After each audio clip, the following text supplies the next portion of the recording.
हो जाए पाकिस्तान, किसी के बाप का हिंदुस्तान थोड़ी है, हमारे भी बाप का हिंदुस्तान है। हमारे बुजुर्गों ने कुर्बानियां दी। जाओ हिंदुस्तान के इंडिया गेट पे जाके दिल्ली में देखो, 75% मुसलमानों के नाम है जिन्होंने देश को आजाद कराया। दिल्ली से लेकर लाहौर तक झाड़ियों पे हमारे बुजुर्गों की लाशें लटकी हुई थी। आरएसएस अंग्रेजों की जूतियां अपने सर पर रखकर महारानी के पीछे चला करते थे।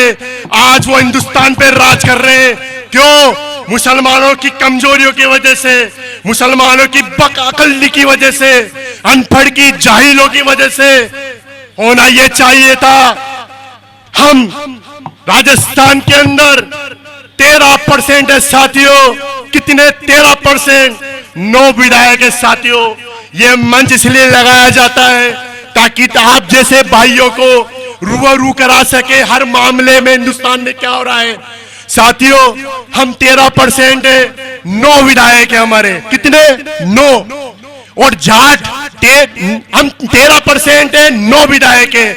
और जाट 9% है साथियों। कितने विधायक है? 37। क्यों? क्यों? मैं आप लोगों से पूछना चाहता हूं क्यों है 37 विधायक? क्योंकि हम वोट देते हैं, हम वोट लेते नहीं है साथियों। हम वोट लेना कब सीखेंगे? हम हमारे नेता को वोट कब देंगे? ये नहीं कि नाम का मुसलमान हो या नाम का सचिन पायलट हो या कोई भी नेता हो। हमने महज जोशी को नेता बनाया, हमने प्रताप सिंह खाचरियावास का नेता बनाया जो माइक पकड़ता है और मुसलमानों के साथ। मैं प्रताप सिंह खाचरियावास की बात कर रहा हूं। वो नेता है माइक पकड़कर मुसलमानों के जज्बात के साथ खेलता है, बड़ी बड़ी बातें करता है, जज्बाती नारे लगाता है, जज्बाती तकबीर देता है और मुसलमान ताली बजाते हैं। और जब वोट का वक्त आता है तो जाके वोट देकर जाते हैं। लेकिन जब हमें मारा जाता है तो ना प्रताप सिंह आता है, ना महज जोशी आता है, ना ही आर तिवारी आता है। कौन आर तिवारी साथियों? सोचो, विचार करो, कौन आर तिवारी? कहां से आया? किधर से आया? कौन सी कक्षा से आया? कौन से संगठन से आया? कौन है? कहां से आए? समझो साथियों, अब वक्त आ चुका है। आपकी जमात आपके साथ खड़ी है। हमारे सदर साहब जहां भी जाते हैं कहते हैं कि मुसलमान अगर मेरा साथ नहीं देगा तब भी मैं मुसलमानों का साथ दूंगा। इतना दर्द है हमारे सदर में, हमारे सदर के सीने में इतना दर्द है साथियों। हो सकता है कि मेरी जुबान कड़वी हो, लेकिन मैंने बहुत कुछ देखा है, बहुत कुछ सीखा है। मैं पुलिस को भी अच्छी तरीके से जानता हूं, मैं नेताओं को भी अच्छी तरीके से जानता हूं, मैं पार्षद को भी अच्छी तरीके से जानता हूं।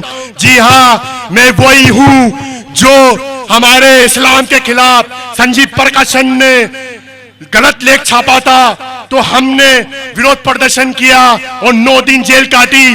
मैं पुलिस को भी जानता हूं, यहाँ के युवा नेताओं को भी जानता हूं। ये तुम्हारा सौदा करते हैं साथियों। तुम्हारा ईमान ये होना चाहिए कि हम 500 में, 1000 में, 2000 में या किसी भी गोश्त रोटी में या तंदूर में या बिरयानी में बिकेंगे नहीं। आपका ईमान ये होना चाहिए जो हमारी आवाज उठाएगा, जो हमारे लिए लड़ेगा, जो हमारी आवाज उठाएगा। साथियों, आवाज रोडों पे उठाने से कुछ नहीं होता। विधानसभा में आवाज उठाई जाती है, कानून भी वही बनाए जाते हैं। तो साथियों, एमआईएम को मजबूत करिए, रफीक खंडेलवी साहब को मजबूत करिए, जमील अहमद साहब को मजबूत करिए, जफर साहब को मजबूत करिए। साथियों, बातें तो बहुत सारी है, इतनी है कि अगर मैं करूं उतना कम है। साथियों, बड़ी चौपड़ पर में पाकिस्तान भेजने की बात की गई। मैंने कमिश्नर साहब को व्हाट्सएप पे मैसेज किया था कि कमिश्नर साहब बताइए कौन है यहाँ पाकिस्तानी? मैं पाकिस्तानी हूँ या कोई हिंदू पाकिस्तानी है या कोई सिख पाकिस्तानी है या कोई दलित पाकिस्तानी है? बताइए। तो साथियों, आपको पता होना चाहिए, अगर आज मैं अगर कोई तकरीर कर दूं तो ये पुलिस वाले मेरे ऊपर मुकदमा दर्ज कर लेंगे, टाइम नहीं लगाएंगे।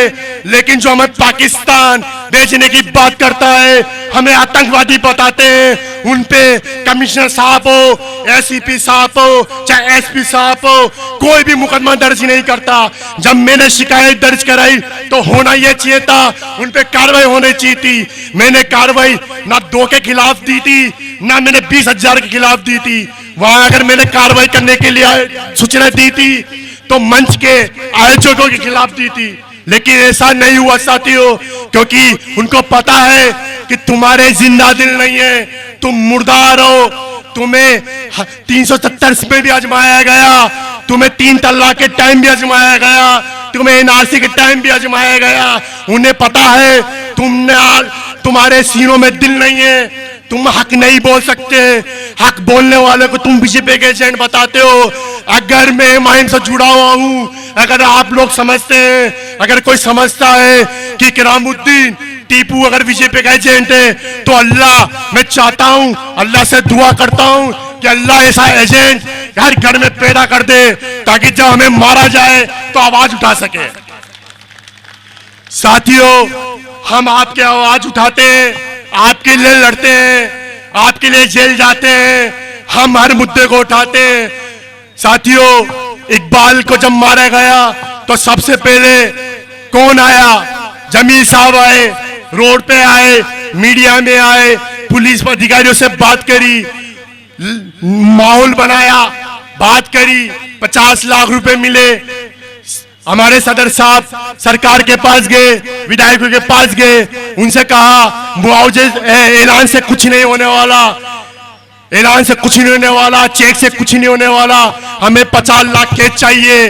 तब अमीन काजी रफीक खान ने अपनी कुर्सी बचाने के लिए 50 लाख दिया। क्या एक मुसलमान की जान की कीमत 50 लाख हो सकती है साथियों? बताओ, एक मुसलमान की जान की कीमत 50 लाख हो सकती है क्या साथियों? नहीं हो सकती, नहीं हो सकती। क्यों? हमारे इस्लाम धर्म में बताया जाता है एक इंसानियत का कत्ल पूरी इंसानियत का कत्ल करने के बराबर है। हम हिंदुस्तान में अमन चाहते हैं, शांति चाहते हैं, भाईचारा चाहते हैं, हमें छेड़ो नहीं, हम शांति से रहना चाहते हैं, भाईचारे से रहना चाहते हैं। साथियों, अशोक गहलोत ने स्कीमें जो चालू करी थी वो सब बंद कर दी गई है। हमें लाइन में लगाया गया, जन आधार के नाम पे लगाया गया, हमें कभी चिरंजीवी के नाम पे लगाया गया, कभी टेलीफोन के नाम पे लगाया गया, कभी कहां लगाया गया। क्या लाइन लाइन लाइन, सिर्फ लाइन। वोट देते हैं जब भी लाइन लगाते हैं साथियों, वोट की ताकत को समझिए, वोट देने का ताकत समझिए कि वोट देने का मतलब क्या होता है।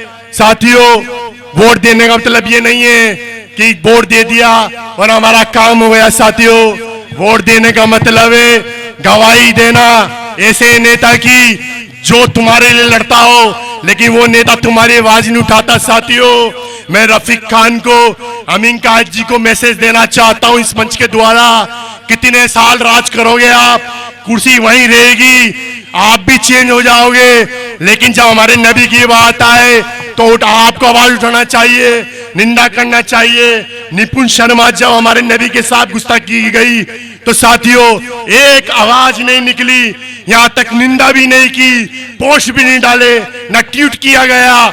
एमआई रोड के ऊपर, फिर दोहरा रहा हूं मैं इस बात को, एमआई रोड के ऊपर नबी साहब के खिलाफ गुस्ताखी की गई तो हमने मुकदमा दर्ज कराया, 2 लोगों को जेल भेजा। ये एमआईएम की ताकत है, ये आपकी ताकत है साथियों। ना विधायक बोला, ना अमीन काजी बोला, ना रफीक खान बोला। क्यों बोलते हैं हम? क्यों? क्योंकि हमें पता है मुसलमानों का कोई नेता नहीं है, मुसलमानों का कोई लीडर नहीं है, मुसलमानों का कोई वजूद नहीं है। हम लड़ते हैं, हम आए आपके लिए, और अल्लाह जानता है हम लड़ेंगे, चाहे हमें आप हमारा साथ दे ना दे, हम आपके लिए इंशाअल्लाह हमेशा खड़े रहेंगे, आपके लिए लड़ते रहेंगे। और इसी के साथ मैं अपनी बात खत्म करता हूं।